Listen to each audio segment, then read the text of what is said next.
context. We have given it some context. Now, the thing you need to know is that ever since the Velvet Wesley, which by the way, we have determined that the Velvet Wesley, in addition to being the name of this particular painting, needs to be either the name of a really excellent drink, yes, or a fantastic sexual position. Right. This is an exercise left to the reader. Be that as it may, ever since then, the questions have been, well, what are you going to do next? Because people are like, well, if you've done the Velvet Wesley, where do you go from? Where do you go from the Velvet Wesley? What's left? And people were always waiting for Wil to get back at me, but that's not how Wil plays, right?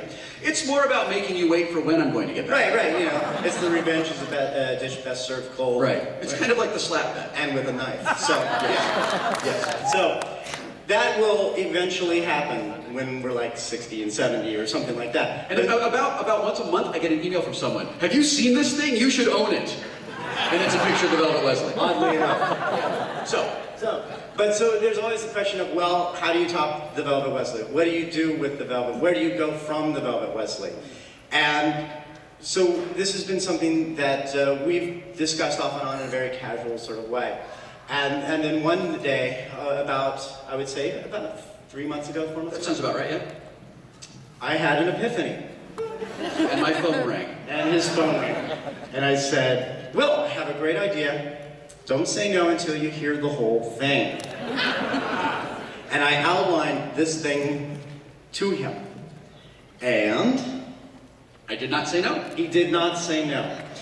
And so then I called someone who I knew could achieve this task. And I said, make this thing real. Make this thing real. And he's like, well, what is it that you want me to do? And I said, well, and I described this thing to him. And he said, this will take all of my art and craft. And so there was a long, laborious process. And notes were passed. Notes were passed. Comments were made. Approvals had to be made. Expectations were developed. Right. Promises of payment to the artist were made, which have not yet been fulfilled, but that's not important now. We're going to promote the artist to lieutenant. Right. Like the SS Bacon Cat. Right. But finally, we think we've got something that all of you will like, and that I think really captures us. It really captures exactly what we are. Yeah, what exists between us. What exists between us, who we are individually. But who we are also together. Yes. Will you, don't talk about the shoots. Will you reveal?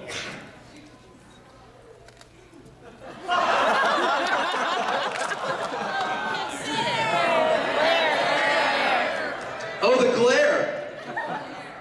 Tilt it down. You tell us when the glare is off. Tilt it down.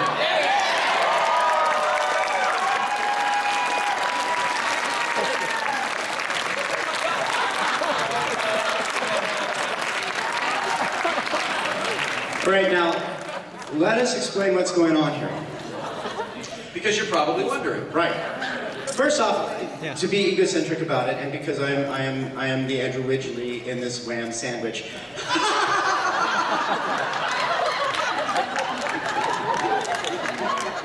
That's me. As the orc, you can see when you get closer to it, you will see that's me. And it's a particular kind of orc, isn't it? It has a special name? It's a Scalzi orc. Yes, it is. It is a Scalzi orc. It was very.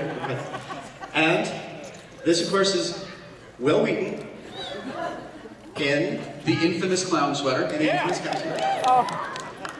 With a spear pointed towards the Scalzi orc. Astride, and this is really the most important element. Very important. Really symbolic as all hell. Unicorn Pegasus kitten.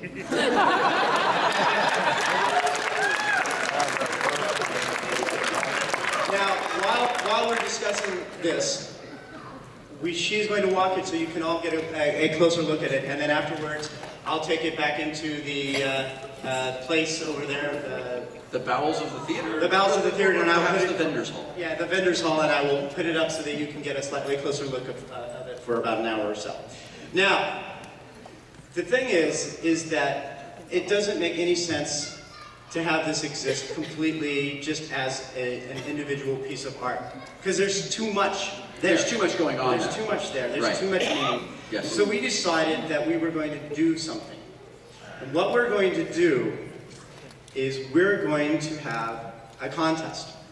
Now the thing is that Will and I, this represents us, right? But honestly, we don't know what the hell is going on in that picture. We really don't. And we've thought about it. We've thought about it really hard, you know. But what we've decided is that it is not for us to tell you what's going on in that picture. It is for you, our fans, to tell us, please, what the hell is going on in that picture. So we are doing a contest. And the contest is this. Everybody, and we'll put this up on the internet too, because You don't need to take notes now. We've pre-taken notes for you. Yeah, it'll be on whatever at about 4 o'clock.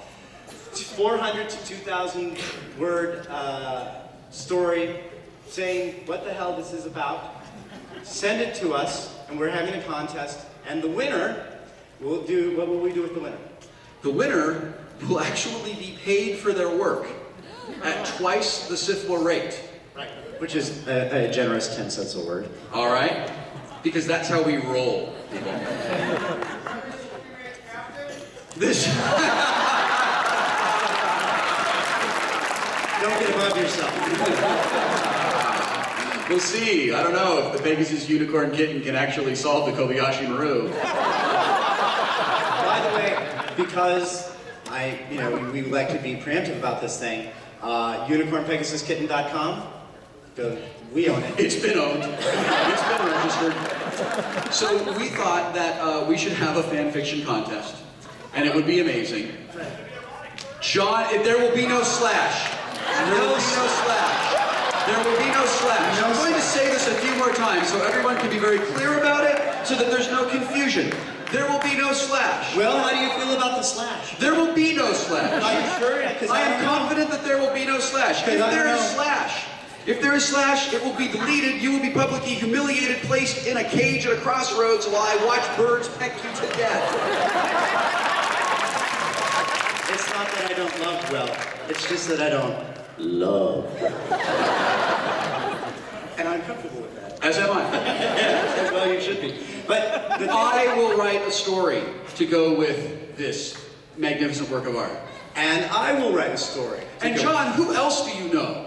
You know what? Who else do you have access to that might be interested in contributing a story to this growing collection? Right. Well, besides you and me. Well, I did question some friends. I said, would you be interested in doing a project for us? I'm not going to tell you what it is now. Don't say no until you've heard you've heard the whole thing. And it really was literally, they're like, okay, I'll do it. Now, what are you doing? I said, let me send you a sketch. And so, in addition to me, Will, and you, there will also be New York Times best-selling author of Name of the Wind, Patrick Rothfuss. And he's like, this is, I don't know what to do, I don't know what to do, I don't know what to, oh, I know what I'm going to do. Oh, really? So he's ahead of me then? Oh yeah, he's way ahead of you. Well, he's ahead of me too, so I'm waiting for everyone else. I guess that's what happens when you're a best-selling author on the New York Times list. New York Times best-selling author. And the other person that we've roped into this horrible folly of a project is recent Norton Award winner and current Hugo nominee for Best Novel, Catherine Valente. And she has some experience with the whole Spanish sort of thing, so I think that she's probably going to be the one that actually delivers the story that will surprise us, the story that will make us all actually weep. Right. Yeah, right. I'm really... And listen, I've read a lot of fan fiction, and I tend to weep when I read it. Mostly because I'm surprised that Worf was that interested in Wesley. In a cage at a crossroads. So... What? What if they write slash? Oh. In a cage at a crossroads. We've already made it very, very, very clear